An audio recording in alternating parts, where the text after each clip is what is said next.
'80s star Heather Thomas left Hollywood after stalkers forced her out of the limelight. Heather Thomas experienced the dark side of Hollywood after her time on The Fall Guy.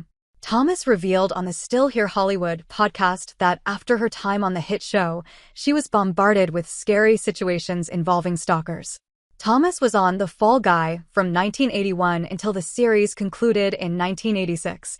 She took on a few other roles after the show ended, such as in the films Red-Blooded American Girl and Against the Law, but she decided to leave Hollywood behind in the 90s. "I was just getting so many stalkers," she said before explaining that it was really bad. It got to the point where Thomas was dealing with 2 stalkers a week, she told podcast host Steve Kameko. "I had tons of restraining orders.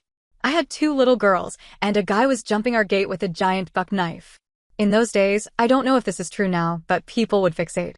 You could be in a soap commercial, and they would fixate on you. There weren't a lot of stalker laws, and I just needed to be home anyway," Thomas said.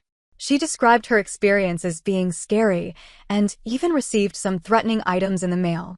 "Someone sent me a box of bullets, and people would send me funeral wreaths they stole from a graveyard," the actress shared. Thomas continued, "I always had a bodyguard in the house, because that's where I didn't want to come home to a dark house." She explained that things turned violent when a man attempted to break into her bedroom.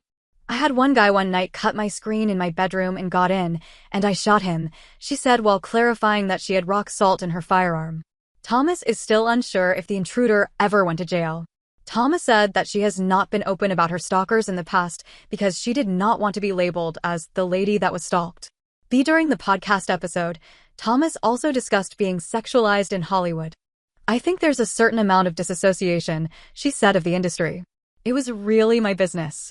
It would be like a woman who sold bathing suits. It was the way I sold things."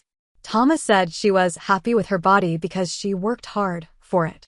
When Thomas made her debut in Hollywood, she was a student at UCLA and wanted to focus on writing and directing, but she quickly learned it was rough for women. She ultimately chose to be on camera as opposed to being behind the scenes because of the paycheck.